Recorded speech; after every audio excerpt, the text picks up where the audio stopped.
focused on the EUDR and their implementation, both in the soy and the meat sectors. Looking at the status quo in some of the main opportunities and challenges. Here, we're going to have 4 experts presenting on some of their work and their major findings. We'll have Niels Sondergaard begin here, followed by, Niels is the Assistant Professor of International Relations at the University of Brasilia. Following that, we'll have an intervention from our colleague Bruno Mirleyes Leici, who's the Federal Agricultural Inspector working at the Department of Production Systems and Sustainability at the Ministry of Agriculture, Livestock and Supply. Our colleague Pablo Elverin will also be joining us, who is the Strategy and Content Coordinator of the Group of Producing Countries of the Southern Cone, the GPS.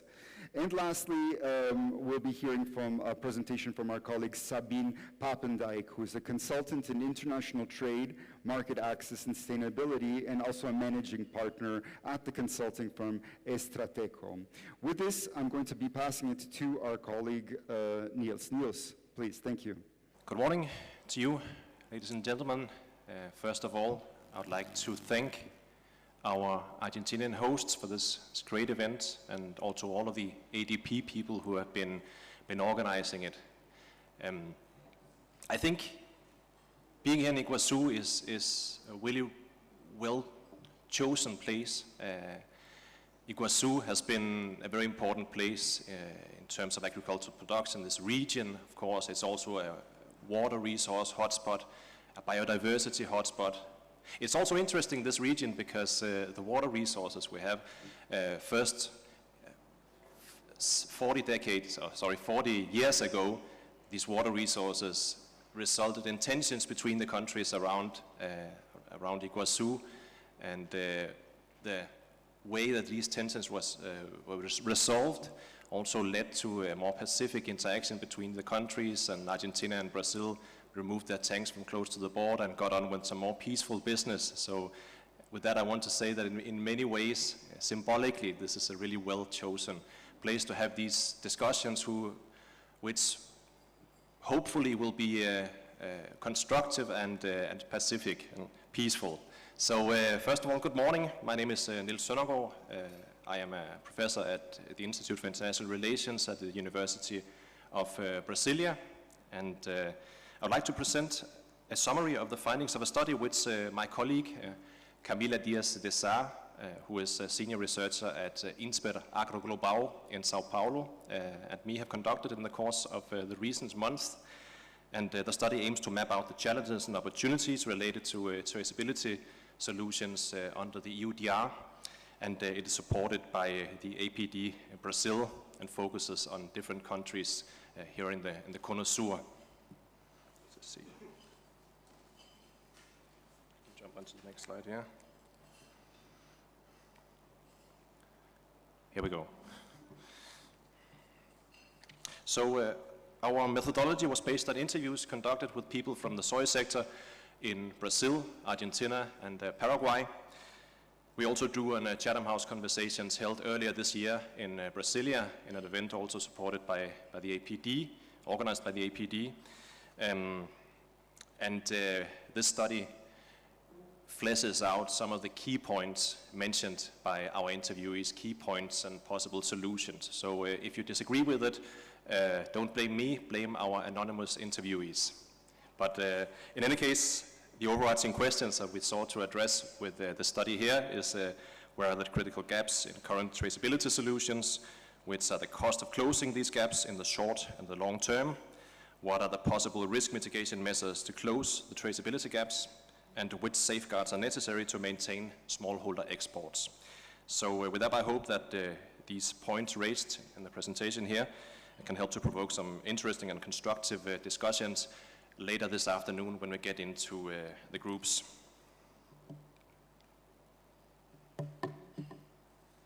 So, where are the critical gaps in current traceability solutions?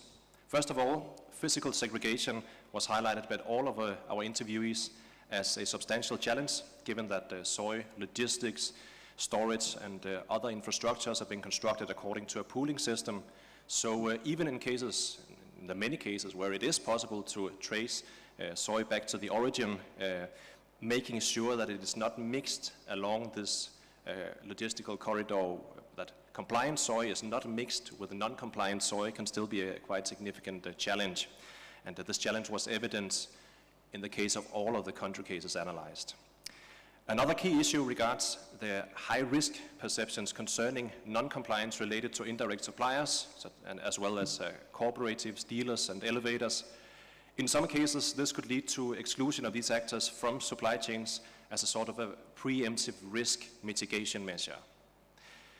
Procedures and criteria to comply with the regulation are also still relatively unclear. I don't think that is a secret. Crucially, there is a need for clarification on how information should be organized and be placed within the system elaborated by the EU for this purpose. Interviewees have also highlighted how some of the preliminary tests that have been run with the system have shown that it is extremely manual and time-consuming, and that automated insertion of polygons is impossible. Another key challenge is to ensure that the sensitive information about farm geolocations, polygons, plot of land, production volumes, and producer identification remains anonymous throughout the supply chain until the point when the product enters the EU. And this is important because disclosure of this information could potentially distort the competitive positions of actors upstream in the supply chain.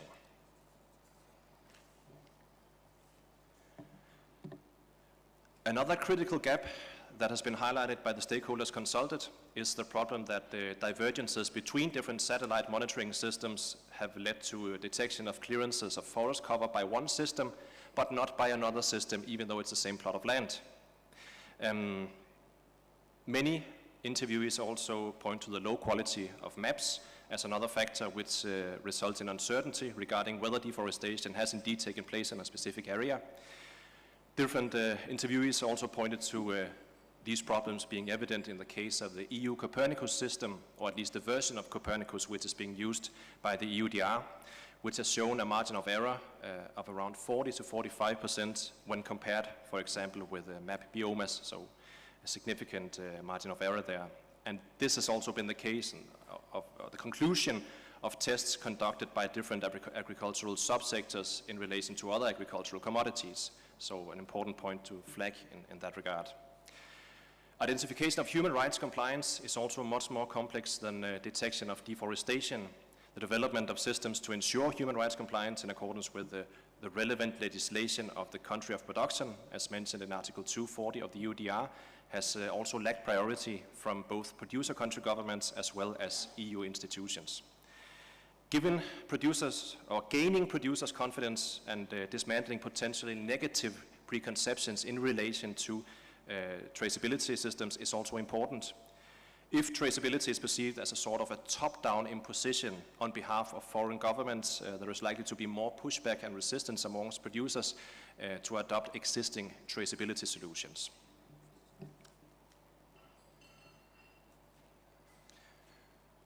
So, regarding the second question, which are the cost of closing traceability gaps in the short and the long term, many interviewees also mentioned that the risk aversion by traders could spur efforts to limit horizontal transactions between these actors in order to maintain a closed system around their own soy sourcing.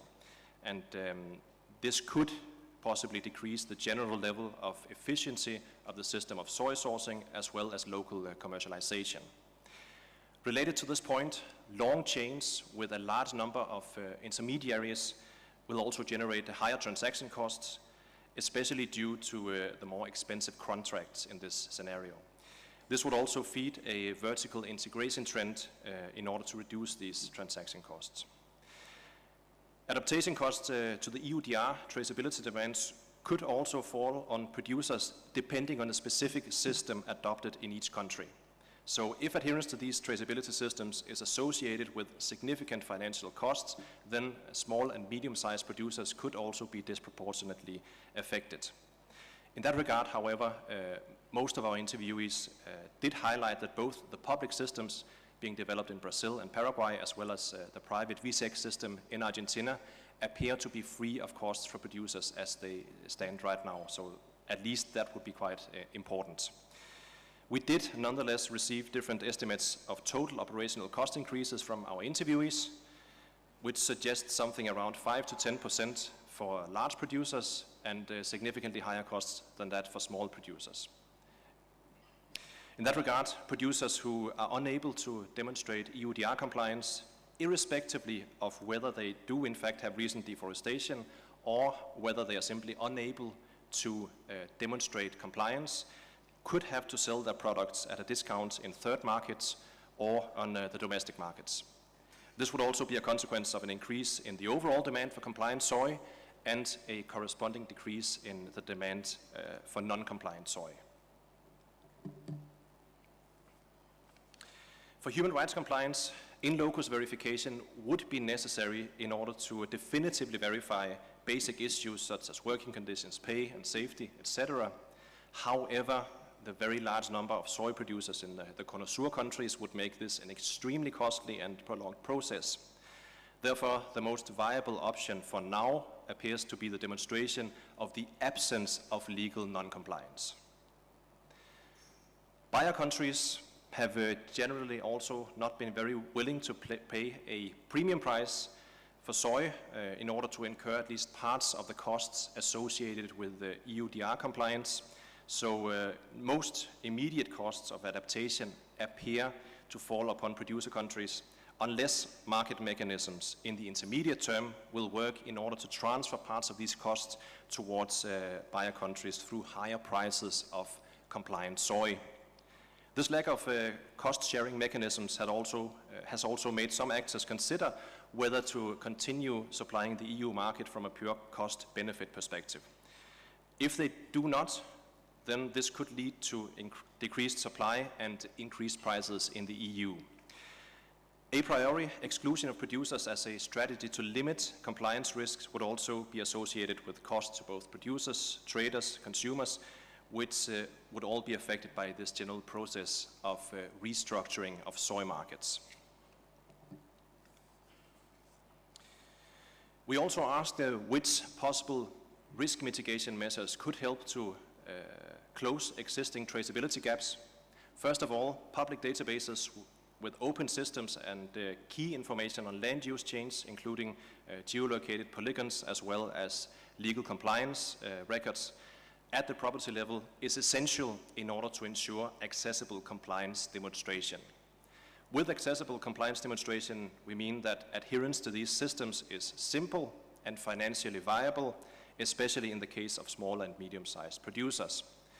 In the absence of broad public-based databases, such as those being developed in Brazil and Paraguay, private solutions will need to play an important role. In Argentina, the sector appears to have converged around the VSEC system as a key tool to ensure EUDI compliance in the soy sector. However, close public-private cooperation is still important in order to improve these systems and to ensure the quality on which of the data on which they are based. Moreover, modular and flexible platforms would also make it possible to include new commodities and product flows to meet future market demands. This would make it possible to adapt exports to global market trends in a situation in which sustainability issues and environmental concerns become increasingly important. Ensuring compatibility of traceability systems across different connoisseur countries could also be important in order to avoid challenges as soy products move from one country to another before being shipped to the EU. And this issue was flagged mainly with regards to Paraguay, because many Paraguay soy exports pass through Argentina before reaching other markets. Moreover, legal compliance should also be verified by local governments, and this verification process should be accepted by the EU. This would avoid ambiguities arising from different interpretations of domestic legislation and ensure a central process for national authorities and standard interpretations already used in producer countries. Some of our interviews have also proposed an interpretation of the negligible risk that would allow for a transition period when a minimal risk associated with 3% of soy volumes in 2025, 2% in 2026, and 1% in 2027 would be deemed acceptable according to the notion of negligible risk. According to this argument, this would lower the risk of non-compliance to thereby facilitate adaptation to the EUDR while still guaranteeing compliance of the vast majority of soy exports to the EU. Creation of data containers in the form of a barcode or a QR code to ensure the anonymization of sensitive information related to producers would also be important in order to reduce the risk that information disclosure poses to traceability. Capacity building projects focusing on exporters and not only operators would also be important to facilitate adaptation and compliance. And finally, EU authorities could also accept national databases as references of forest cover or deforestation in cases where there is a sound scientific proof of the higher classification accuracy of these sources. The fourth and final question we sought to answer was which safeguards are necessary to maintain smallholder exports. Many of our interviewees stressed that defining cost-sharing mechanisms and other instruments to avoid passing on costs to smallholders was important and could help them also not to fall out of supply chains. Information campaigns are also important to inform smallholders of the consequences of the market restructurings caused by the EUDR and how to engage with traceability systems. Because of segregation demands, traders will most likely implement segregation corridors, which would lead to a process of verticalization. This verticalization effect could then result in exclusion of indirect suppliers, which often, especially in the case of Brazil, are small and medium-sized producers. Ensuring land titles for smallholders is also key to include these actors within the traceability systems, and this is an issue that is mainly relevant in the case of Paraguay. Finally, some of the interviewees also highlighted that more adaptation time could be important for smallholders in order to avoid disruptions and possible exclusion of producers from within this segment. So, as a brief recap, in a conceptual sense, I think we can resume some of these issues here as a situation in which we have two possible responses in terms of compliance. We have a vertical compliance response, which would lead to vertical chains, very insulated chains that are adapted very rigidly, strictly according to EU due diligence demands. Those vertical chains would grasp over a relatively small part of exports, but they would be very well insulated, and they would provide EU consumers with deforestation-free products, and as has been mentioned by the responsible commissioner from the EU, make it possible for EU consumers to sleep well at night. The other response would be in the form of a horizontal compliance response, which would grasp over a larger part of producers, include much larger share of producers, even producers who don't export to the EU, and they would help to raise the general level of compliance in the countries.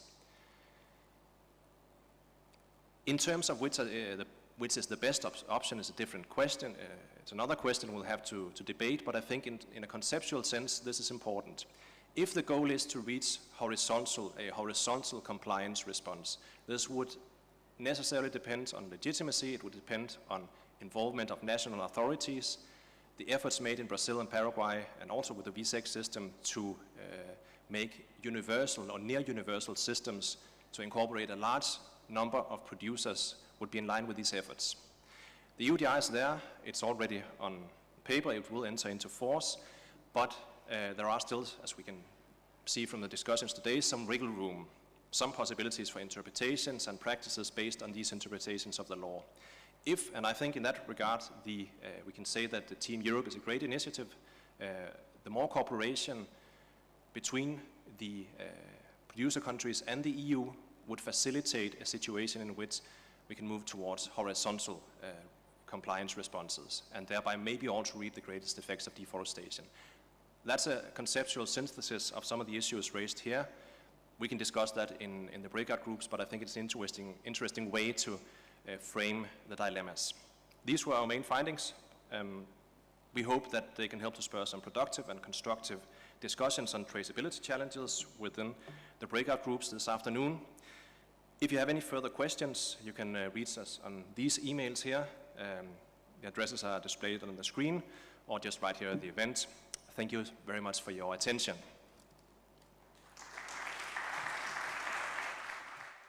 excellent presentation.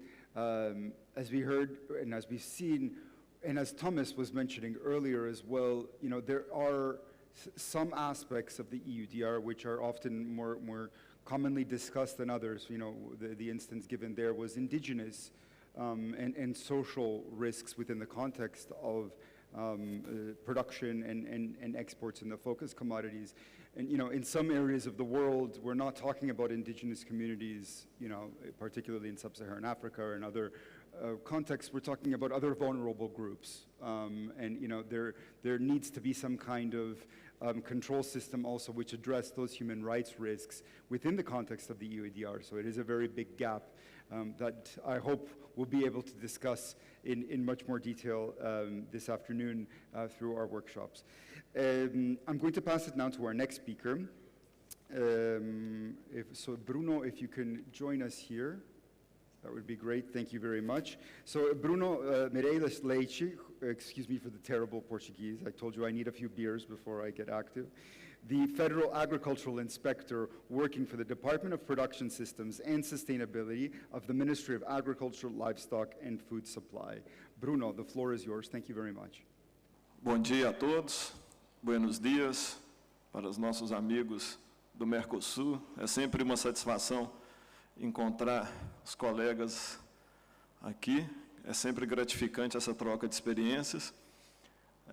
A comitiva alemã, muito bem-vindos aí à América do Sul. Vamos falar aqui um pouco sobre as políticas que o Brasil, as iniciativas que nós estamos fazendo dentro do governo brasileiro e junto com os setores produtivos, sobre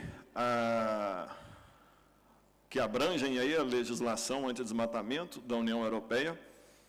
Por coincidência, essa apresentação eu fiz ela ontem, num evento em Porto Alegre, que era o Fórum de Sustentabilidade das Indústrias do Couro no Brasil, onde o foco era discutir rastreabilidade e sustentabilidade na cadeia produtiva do couro, que é uma das commodities aí, das mercadorias aí envolvidas aí na lei anti-desmatamento, né?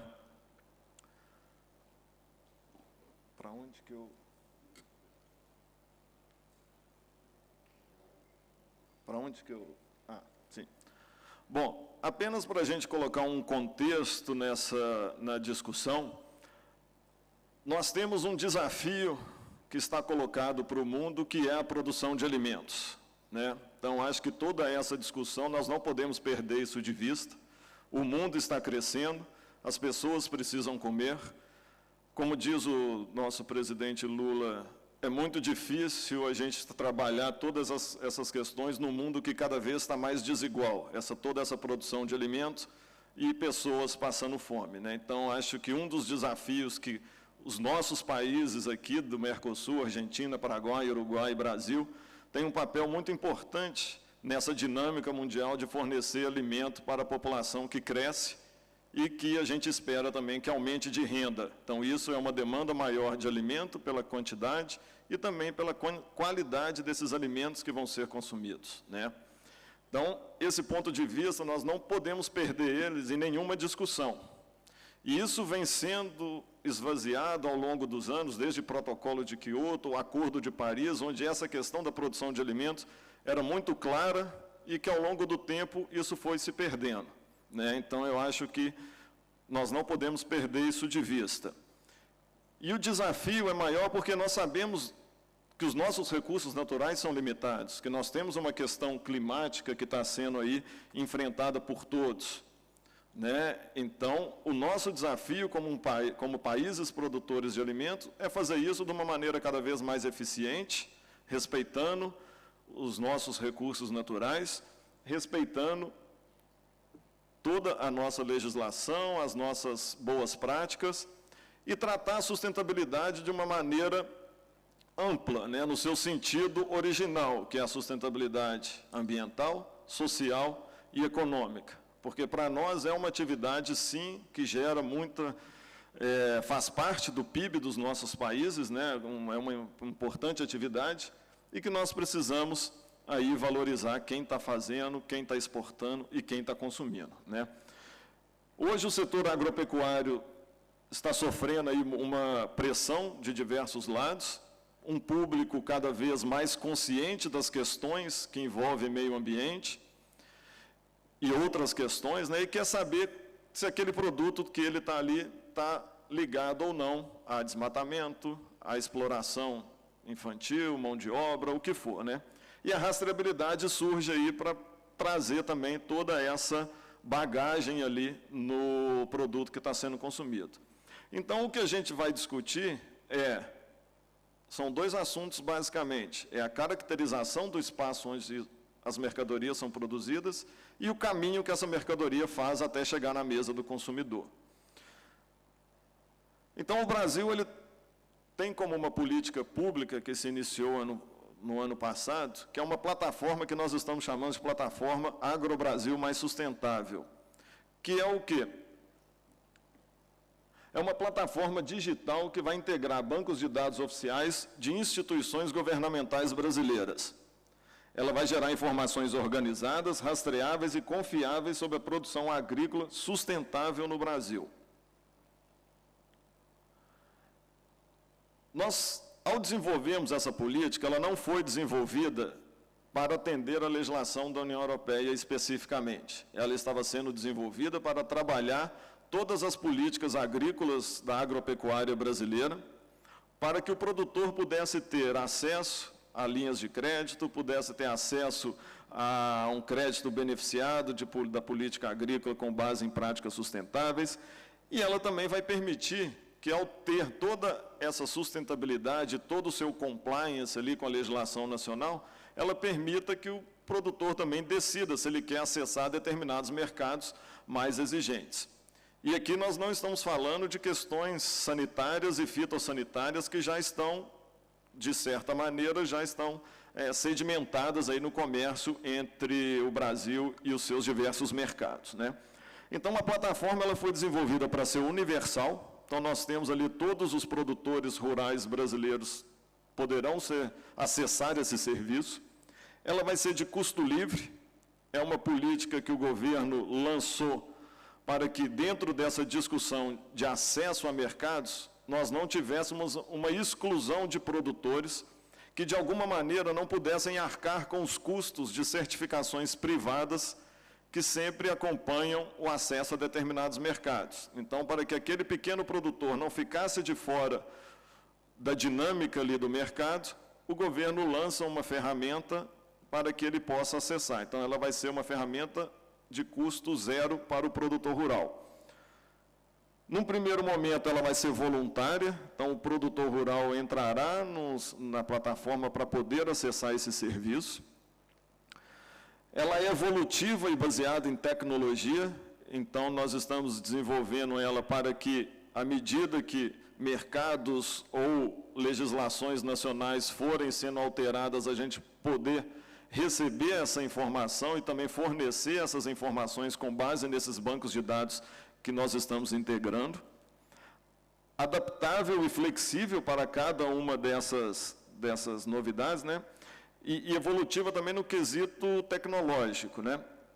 E ela vai ser integrativa, então, ou seja, a plataforma ela não vai gerar dados novos, ela vai integrar esses diversos bancos de dados que existem no Brasil para poder devolver a informação organizada ali para o produtor rural.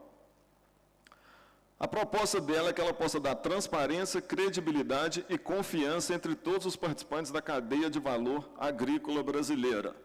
Então, ou seja, o produtor, ao entrar na plataforma e solicitar ali o seu compliance ambiental, social, trabalhista e tudo mais, ou ele quiser ter o filtro de acesso ao mercado europeu ou outro mercado que ele tiver ali, querendo acessar, o que nós estamos querendo fazer é dar transparência para essa produção nacional, né? Porque hoje nós temos diversos entraves aí com relação à narrativa sobre a produção agrícola entre diversos setores, e aqui a gente vai trabalhar narrativa e fatos, né? Então, aqui nós estamos fornecendo dados, transparência da produção agropecuária brasileira, né? Então, com isso, a gente acredita que nós vamos diminuir a assimetria de informação entre os elos da cadeia produtiva, consequentemente aí diminuindo também os custos de transação. Desculpa. E quem vai ser o usuário dessa plataforma? Então, inicialmente, o produtor ou alguém autorizado por ele, que vai inserir essas informações dentro da plataforma e buscar aquilo que ele quer de resultado lá dentro. Empresas terceirizadas, responsáveis pela cadeia de custódia, rastreabilidade, certificações, auditorias ou outros serviços, que vai inserir dados e consumir dados também. Então, ela é uma plataforma que também estará aberta para auditorias externas, né, para que isso possa ser verificado, as informações que estão colocadas ali dentro e como esse fluxo está sendo desenhado, sempre respeitando a Lei Geral de Proteção de Dados do governo brasileiro, onde dados pessoais e determinadas informações sobre a propriedade não são divulgadas, mas sim sobre o processo que está sendo feito ali, né? E operadores e comercializadores que poderão consumir esses dados de maneira organizada para montar ali toda a sua cadeia de custódia. E como que ela vai funcionar? O acesso vai ser por meio do gov.br, que é um serviço oferecido pelo governo brasileiro para que o cidadão possa consumir diversos serviços públicos, né? Que hoje ele é o padrão para acesso aos serviços digitais do governo, que ela garante a confiabilidade, a identidade do usuário, então ela tem vários níveis ali para que o usuário possa garantir que é ele mesmo que está entrando ali dentro. E hoje já existem muitos serviços que são oferecidos dentro dessa plataforma GovBR para o cidadão brasileiro. Então, para quem...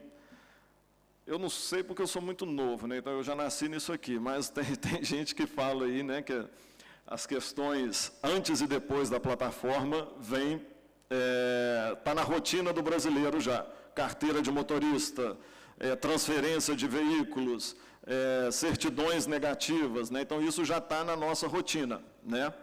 E hoje, às vezes nós não acreditamos, mas, por exemplo, essa plataforma, nós já temos mais de 150 milhões de usuários na plataforma GovBR. Isso representa 93% da população brasileira acima de 15 anos. O Brasil é hoje o segundo país com maior maturidade de governo digital no mundo. Então, isso é um diferencial que a gente vai poder utilizar aí para fornecer esse serviço.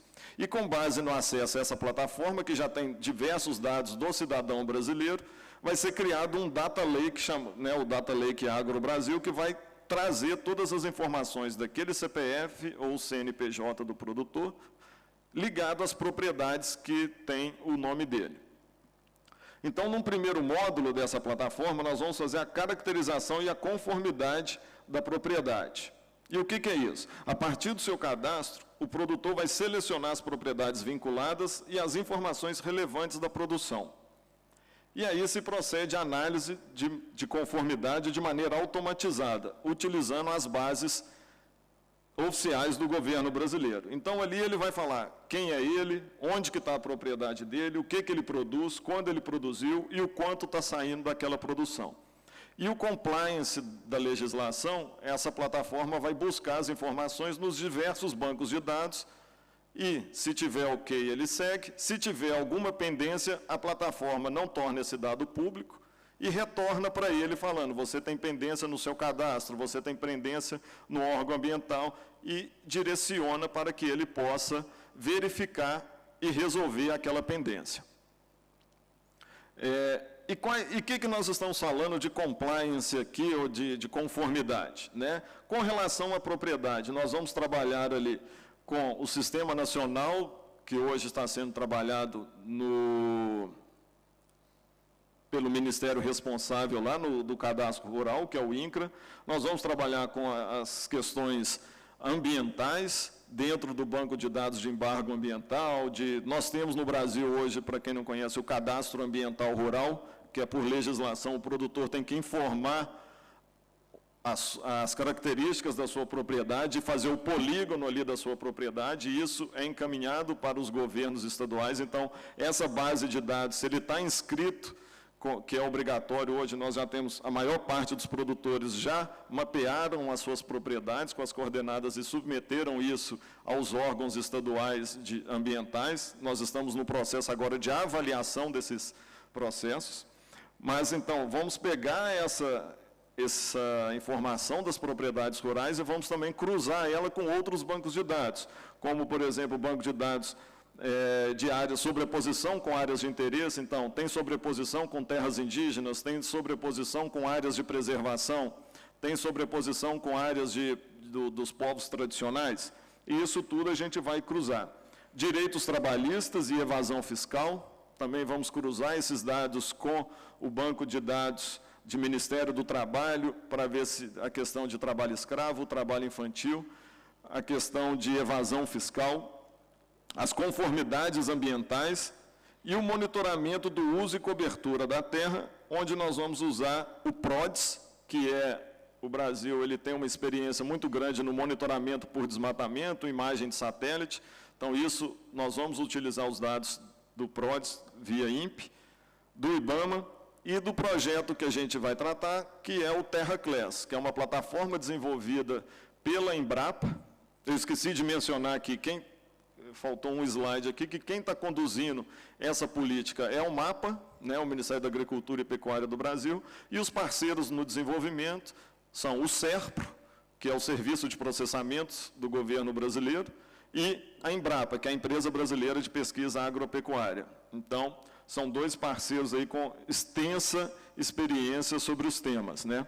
E o TerraClass ele vai permitir que também haja a possibilidade do produtor demonstrar que ele teve ausência de desmatamento na sua propriedade. Porque aqui nós temos uma situação no Brasil, nós temos o Código Florestal, onde temos lá o limite que os produtores podem desmatar, né? Então, às vezes, tem produtores que têm direito a desmatar parte de sua terra, mas se ele não quiser fazer isso, ele pode comprovar que ele não fez esse desmatamento por essa avaliação do uso e cobertura do solo, que vai estar presente aí no processo do TerraClass, que vai ser integrado também à plataforma.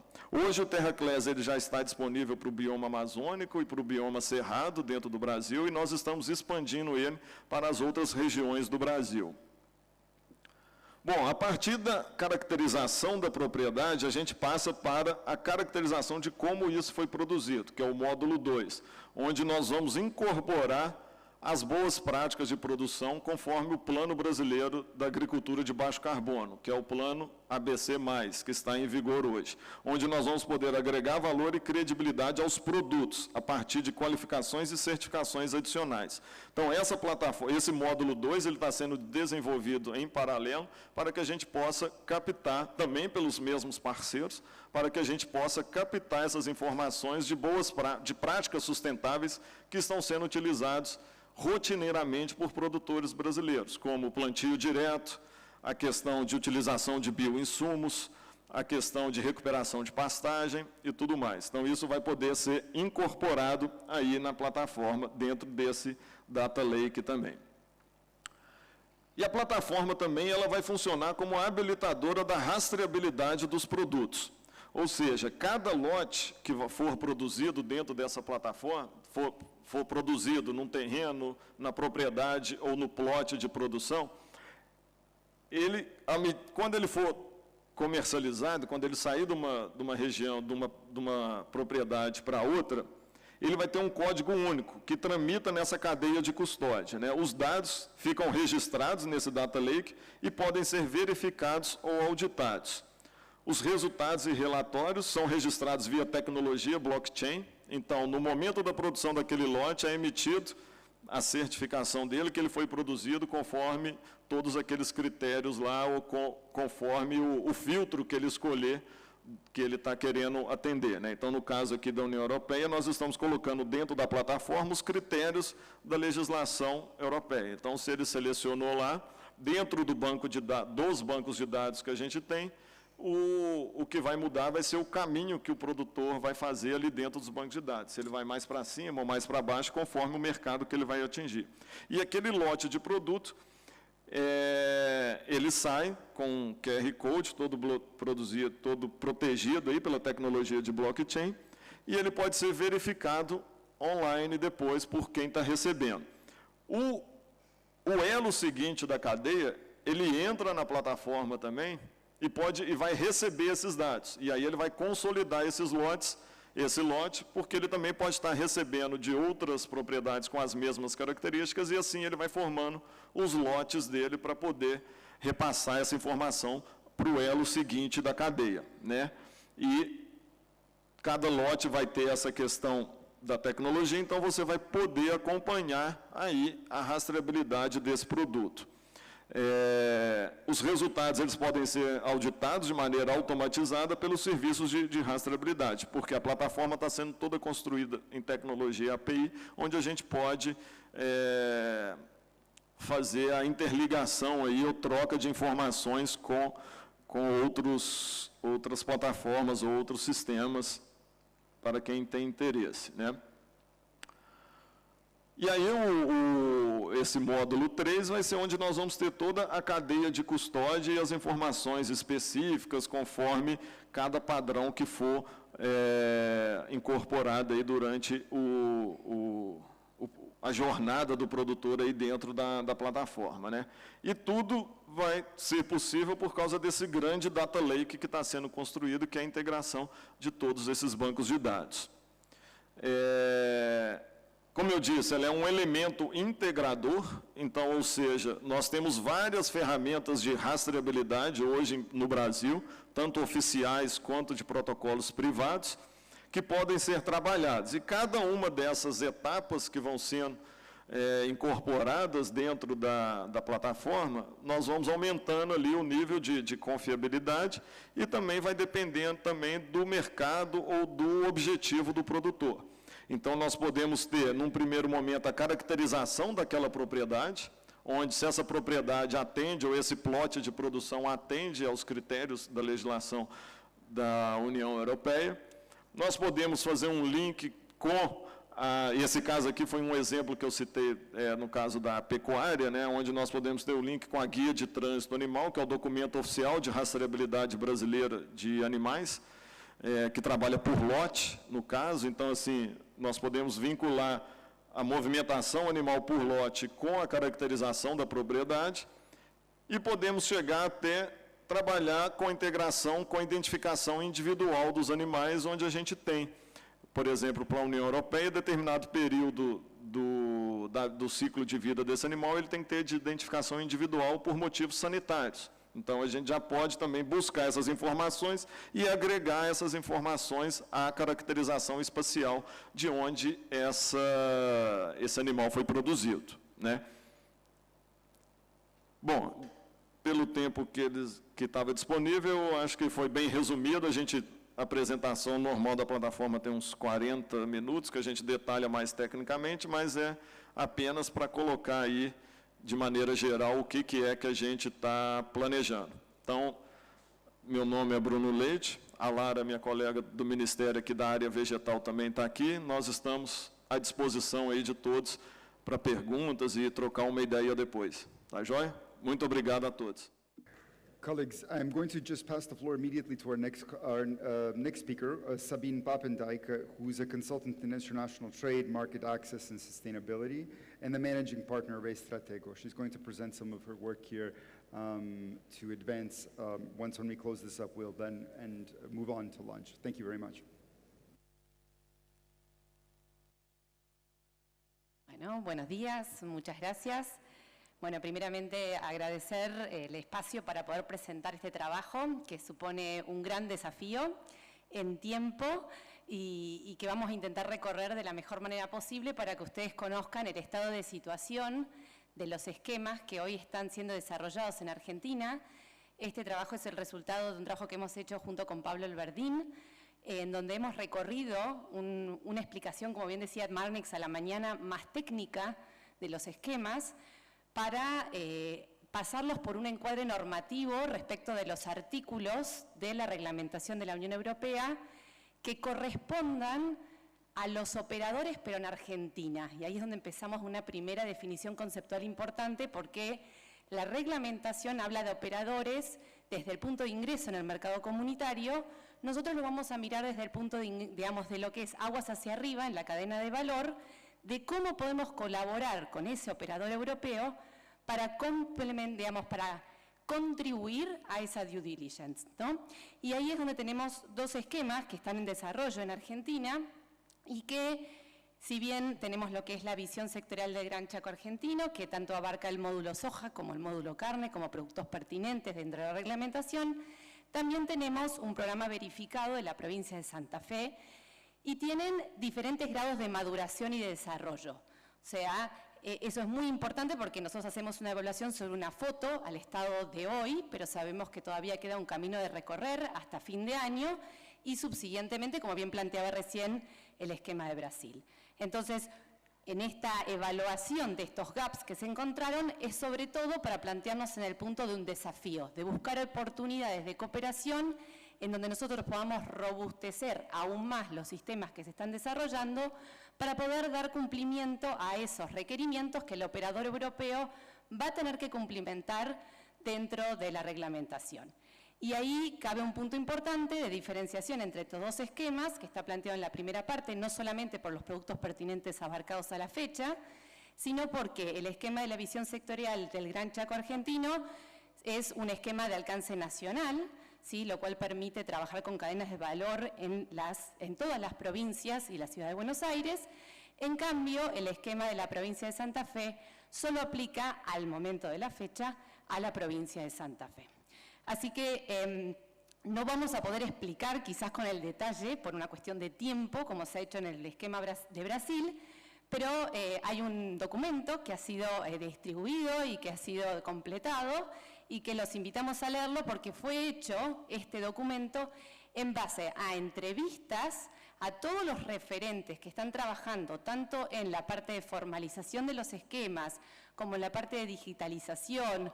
A su vez también se tuvo una consulta al sistema público. Ahora vamos a ver que los esquemas son algunos privados, algunos públicos, pero algunos son público y otros son privados con un sustento público.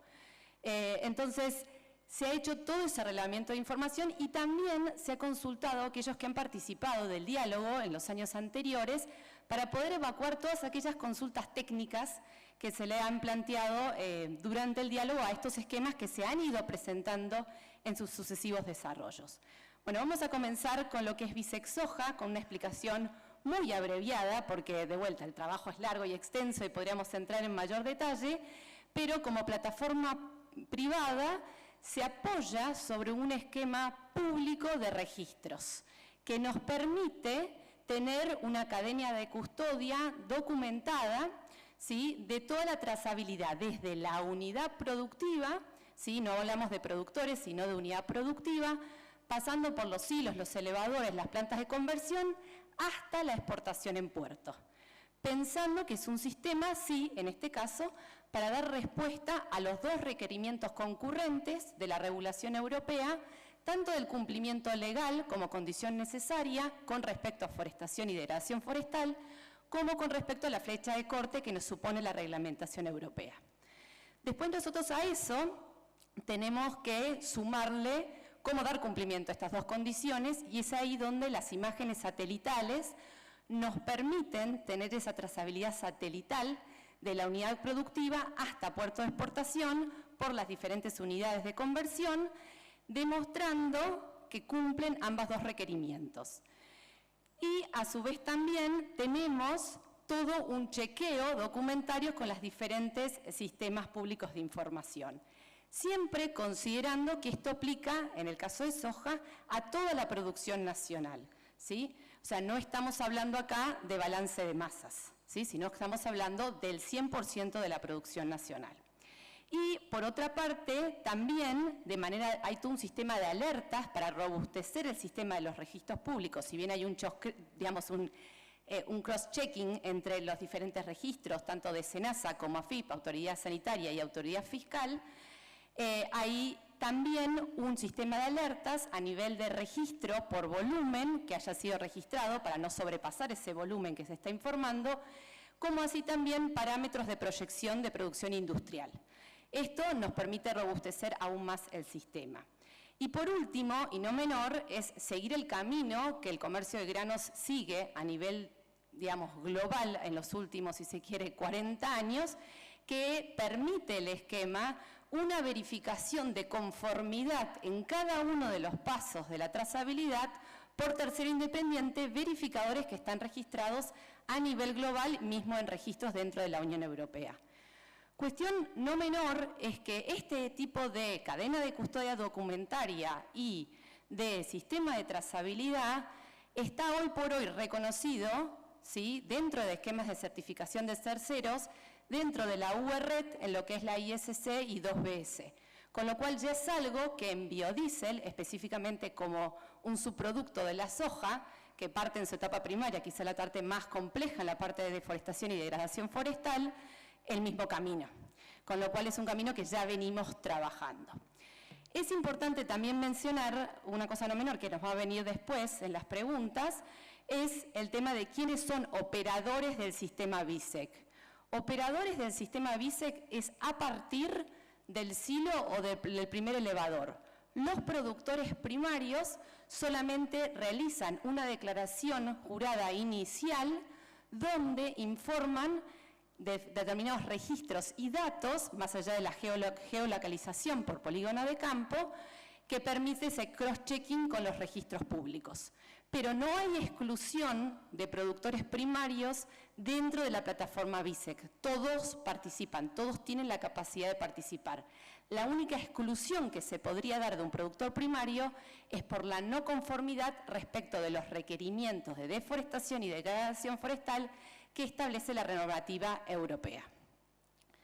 Para el caso de carne, quizás el del módulo carne de BISEC, es quizás hasta más sencillo el camino a recorrer, es una iniciativa que ha comenzado en el 2023, BISEC Soja tiene ya un camino más largo recorrido. Es importante mencionar que nosotros tenemos dentro de la Argentina cuotas que ya tienen todo un sistema de trazabilidad, tanto lo que es la cuota Hilton como la 481 a la Unión Europea y que es reconocido bilateralmente por la autoridad sanitaria competente de la Unión Europea. Entonces uno se apoya en la trazabilidad que ese sistema público ya tiene reconocido y le agrega la capa de información respecto de lo que es deforestación y degradación ambiental, forestal, de la misma forma que lo hace la plataforma, digamos, de soja, el módulo de soja. Por eso esa integración es mucho más sencilla en lo que es para carne vacuna. Que también permite la verificación independiente, también tiene ese registro con registros oficiales tanto de AFIP y de SENASA como previamente mencionamos, y de esa manera posibilita dar respuesta acabada a la reglamentación europea. Obviamente el grado de maduración del módulo carne es menor que lo que es el grado del módulo soja, tiene toda una política de términos y condiciones y a su vez también un programa de integridad que obviamente esto hace a lo que es la confidencialidad de información. Recordemos que acá tenemos que, digamos, cubrir los datos, la confidencialidad de los datos de la multiplicidad de actores que tiene la cadena tanto de soja como de carne vacuna en la República Argentina. Y lo que también es importante, pensándose adelante, es que la plataforma BISEC es capaz de incorporar módulos para lo que hoy a la mañana nos contaban más temprano, la incorporación de otros productos, de otras cadenas, como así también capas de información adicionales respecto de otros biomas. El sistema está 100% preparado para esa incorporación. Así que después voy a ir mencionando un poco porque la idea era, si bien nuestro trabajo no fue responder a las 4 preguntas, era un poco empezar a plantear esta lógica, ¿sí? Con respecto a las 4 preguntas sobre las cuales ustedes van a estar trabajando dentro del workshop. En sistemas de trazabilidad y de cadena de custodia está 100% cubierto y tiene una robustez muy importante. hemos hecho dentro del estudio un encuadre normativo para que se conozca acabadamente todos los registros que acompañan y se controlan de manera cruzada para que no exista ningún escape de información. Todo dato es doblemente o triplemente chequeado. Piense que estamos cruzando datos sanitarios, datos productivos y datos fiscales, ¿sí? Y por otra parte tenemos los códigos de ética de los exportadores, que van a ser los últimos de las cadenas, que obviamente son penalmente responsables respecto de su cadena de valor aguas hacia arriba. Con lo cual trabajan con operadores con los menores riesgos dentro de la cadena, porque una mala declaración fiscal, por ejemplo, saca a un productor de un registro inicial o lo coloca en un nivel de riesgo inicial más bajo, y hoy por hoy ya las exportadoras no están trabajando con ese riesgo fiscal inicial. Pero bien, acá el gran desafío de BISEC es la integración de un sistema público con una plataforma privada, porque hay una ley de secreto fiscal, ¿sí? Eso también es importante mencionarlo. Entonces, para eso tenemos que lograr ese 100% de integración, y donde el productor, cuando carga su unidad productiva inicial de entre los primeros registros, autorice compartir al sistema público esa información dentro del sistema BISEC. Eso es lo que hoy por hoy dentro de lo que es digitalización se está trabajando para lograr esa integración, y ya se empiezan a ver esa integración dentro de modificaciones de documentos, códigos QR, autorizaciones, entre donde los sucesivos registros están mencionados. Después, otra cuestión importante es, nosotros estamos muy enfocados a la parte de deforestación y degradación, fechas de corte, cumplimiento legal de la ley de bosques que hay en Argentina. Recuerden que la ley de bosques tiene otras condiciones que la fecha de corte que establece la Unión Europea. Eso también es importante mencionarlo. Nosotros tenemos 3 áreas distintas en Argentina: áreas rojas, áreas verdes y áreas amarillas. Entonces nosotros estamos trabajando acá para dar cumplimiento entre lo que son áreas verdes y áreas amarillas. Entonces, está toda la parte más social o de comunidades locales que mencionaron, o de pueblos originarios, en donde el abordaje que se está haciendo a partir de BISEC es mediante una declaración jurada del productor, cuando da inicio y brinda esa información al silo aguas hacia abajo, hacia adelante, como operador de BISEC para cargar dentro del sistema, y a su vez también elaborando un informe sobre datos secundarios en función de las autoridades competentes en la materia en la República Argentina. Esa es la mayor información que al día de hoy se trabaja desde el punto de vista social y se identifica como un punto, como un desafío, como una oportunidad de cooperación muy importante, sobre lo cual se podría trabajar de aquí en adelante. Respecto de... Esto es tanto para soja como para carne. Respecto de los costos, lo que sí es importante mencionar es que hoy el sistema todavía no está de punta a punta desarrollado, sobre todo está en este momento en la contratación de 4 o 5 proveedores de software satelital, porque acá hay un algoritmo que tiene que convertir el mapeo satelital, ¿sí?, en el cumplimiento de los requisitos, y nos dé esa primera conformidad del sistema cuando el operador BISEC introduce a esa unidad productiva dentro del sistema. Son costos que todavía, desde el punto de vista cuantitativo, no se tienen, pero sí desde el punto cualitativo. Y ahí sí es importante mencionarlo, porque si bien uno dice, esto no tiene costos, bueno, pero cuando yo hablo de una verificación, en última instancia va a tener un costo, aunque sea todo un sistema que parece gratuito. O desarrollar una plataforma, el costo lo va a tener o el sector público o quien lo desarrolle del sector privado, ¿sí? Entonces vamos a tener costos operacionales, con un software, con un mantenimiento, con un helpdesk que acompañe cuando haya problemas en la carga de información. Vamos a tener costos de imágenes satelitales, que son los costos más importantes. Acá mencionar que en el caso de BISEC, que está funcionando con lo que son imágenes satelitales de Landsat y Sentinel, estos han colaborado con la Autoridad Espacial de la Unión Europea, ha reconocido que es la mejor información por asiduidad que se puede tener sobre el territorio argentino, pero obviamente esos barridos que hagan a cada situación de inicio de una campaña tiene un costo. Después tenemos los costos de auditoría de todo el sistema para darle robustez. los costos de integración con la información pública y a su vez también el potencial costo que podría aparecer si se camina una due diligence social quizás con un cruce de información más específico. Y obviamente cada operador va a necesitar de la verificación de un tercero independiente al concluir el certificado de, digamos, una soja libre de deforestación, por ejemplo, con destino a la Unión Europea. ¿Sí? Estos costos obviamente que recaen en un contrato privado entre el verificador y quien lo solicita. ¿Por qué? Porque quien lo va a terminar solicitando esa verificación no es optativa, sino que va a ser parte del due diligence que va a tener que dar lugar al operador de la Unión Europea en la Unión Europea. Con respecto a carne, hay un tema adicional que, si bien la integración del módulo carne dentro del sistema BISEC nos da digamos, un camino ya recorrido, es que primeramente dentro de lo que es la cuota 481, nosotros tenemos alimentación a base de soja, o sea, tenemos un pienso que puede contener soja, y entonces esa soja debería venir con un certificado de libre deforestación también. Entonces, porque es un análisis de ciclo de vida que debería completarse. Entonces, al estar integrados, supone el desarrollo, que lo pongo en potencial porque está plenamente en desarrollo, es trabajar en un vaso comunicante entre los certificados que da el módulo soja con el módulo carne.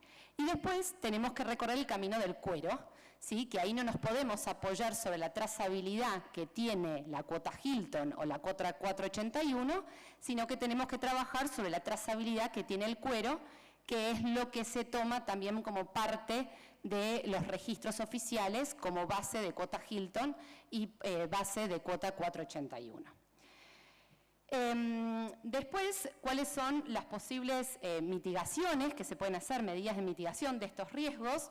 Bueno, obviamente una integración automática de las bases oficiales públicas con BISEC podrían llevar a un 100% de robustez. En este momento se trabaja con una primera declaración jurada del productor que cede al operador BISEC, con un cross-checking, con imágenes satelitales y con estos, digamos, informes de volúmenes que son muy importantes porque es lo que nos permite alertarnos si nos estamos pasando por campaña en volumen declarado y a su vez también en, digamos, en lo que son las proyecciones de rendimientos industriales.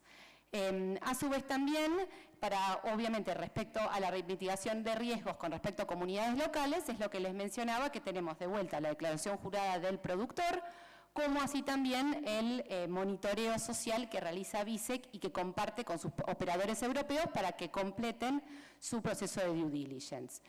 Bueno, y después, respecto a los pequeños productores y a los pequeños campos, lo que es importante mencionar es que el sistema, cuando nosotros nos encargan la evaluación del sistema, el sistema en tanto el productor primario no es operador, ¿sí? No es usuario del BISEC, no está excluido, ¿sí? Cualquier productor que pueda completar los registros oficiales conforme a un comercio legal en la República Argentina y pueda entregar una declaración jurada a la primera unidad de conversión o al silo o al elevador, puede entrar dentro del esquema BISEC. ¿Cuál sería su exclusión como productor? Sea la escala que tenga el productor, desde el más pequeño hasta el más grande, la no conformidad de los requerimientos que establece la regulativa europea respecto a deforestación y a degradación forestal. No respecto a cumplimiento legal en Argentina, sino respecto a la fecha de corte. Bueno, y igualmente, considerando que hay que acompañar al productor, dice que está llevando a cabo un programa de capacitación durante lo que es 2023-2024 para acompañarlo, sobre todo en hacer una correcta carga, porque el cross-checking que se hace de información de registros oficiales es muy detallado, entonces acompañarlo en la necesidad de ser muy sensibles en esa carga de información, como así también entender que esta dinámica lleva a la necesidad de implementar este tipo de trazabilidad y de cadena de custodia para mantener el acceso a mercado y que obviamente esto va a repercutir sobre una gestión más sustentable de su lote. Por otra parte, tenemos lo que es el proceso verificado de Santa Fe, que es un proceso que, como bien quisimos colocar, tiene una potencialidad, pero que está recién iniciando. Es un esquema público-público, se basa únicamente, cubre en su alcance material solamente en este momento lo que es la carne vacuna, la carne bovina doméstica, no así todavía lo que es ni una carne, ni un animal alimentado en base de soja, ni así tampoco lo que es el cuero, pero solamente se aplica para un animal que vive, o sea, que nace, vive y muere dentro de la provincia de Santa Fe. No permite el tránsito federal.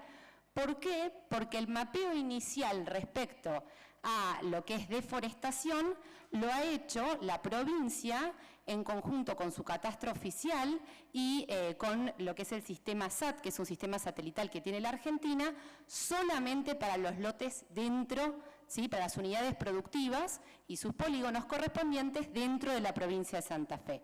¿Qué requeriría esto? Que el resto de las provincias adhieren al sistema para que yo pueda tener entonces dentro del sistema de Santa Fe, por ejemplo, un tránsito federal. A la fecha es solamente para una vaca que nace, vive y muere dentro de la provincia de Santa Fe. Lo que se ha hecho hacia el momento es el desarrollo de ese mapeo, si se quiere, ambiental, de deforestación. Todavía no tenemos ni términos y condiciones, ni programas de integridad, ni plataformas, ni podemos ver cuál es el protocolo específico, pero es un camino que, digamos, es factible de caminar, pero todavía no se ha podido desarrollar. Entonces, ¿cuáles son los gaps? Bueno, obviamente requiere de vuelta esa integración con los servicios, con los registros públicos del SENASA. A su vez también requiere un trabajo conjunto con el resto de las provincias porque no son, digamos, no es representativo la cantidad de vacas que nacen, viven y mueren dentro de la provincia de Santa Fe. Y respecto de lo que serían y obviamente también completar lo que es cuero y lo que es una vaca alimentada a base de soja. Obviamente respecto de los costos, vuelve a pasar bastante parecido a lo que pasa con BISEC, son costos operativos más que más del sistema, si bien en este caso se trabajaría con certificadores que están dentro del sistema sanitario en la República Argentina, dentro de lo que es SENASA y reconocidos por SENASA, similar a lo que hoy funciona orgánicos en Argentina, y si bien se plantea como un sistema gratuito y público, sepan que todo este desarrollo cascadea a una necesidad, digamos, y a una oportunidad de financiamiento para su desarrollo posterior, porque en este sentido no tenemos ni plataformas, ni protocolos, ni cadenas de custodia. Y después, bueno, eso es lo que les mencionaba respecto a la alimentación, respecto del cuero. Y por último, una cuestión no menor es el tema del reconocimiento de SAT por parte de la Autoridad Espacial Europea, puesto que todavía no entra dentro del ámbito de Copérnico. Entonces, es por eso que es necesario que se reconozca al sistema para hacerlo operativo. Después le pasa lo mismo con respecto a comunidades locales, que todavía es un tema que ni siquiera tiene esos resguardos que sí ha tenido el sistema BISEC con respecto a informes y con respecto a declaración jurada, es un tema todavía a desarrollar, por eso decimos que la potencialidad existe, hay que desarrollarlos, pero el grado de maduración es menor. Bueno, actualmente nos ha informado la provincia de Santa Fe, que también tuvo cambios de autoridades de un año a otro, está trabajando con SENASA para la integración, que es quizás el punto más urgente a aguardar. Y respecto a los pequeños productores, que es un punto a cubrir, de vuelta el sistema no excluye ningún productor, sea la escala que sea, dentro de la producción de la provincia de Santa Fe. Lo que lo excluye es la no conformidad respecto a ordenamiento territorial en la provincia de Santa Fe y la fecha de corte de la Unión Europea. Así que eso fue rapidísimo. Lo que yo les invito es a leer el trabajo completo porque tiene muchísima más información y a poder volcarlo en la jornada hoy a la tarde. Muchas gracias. Colleagues, first of all, thank you very much to Sabine for the excellent presentation. We heard from both Bruno and from Sabine that there's a lot of great work here. So the good news is that important advancements have been made, right, to be able to address some of the compliance issues related to deforestation and export markets. There are gaps, and there are many of them, right? It doesn't mean that they can't be solved, but that they need to be addressed, certainly in order to ensure alignment, with the EU's regulation on deforestation.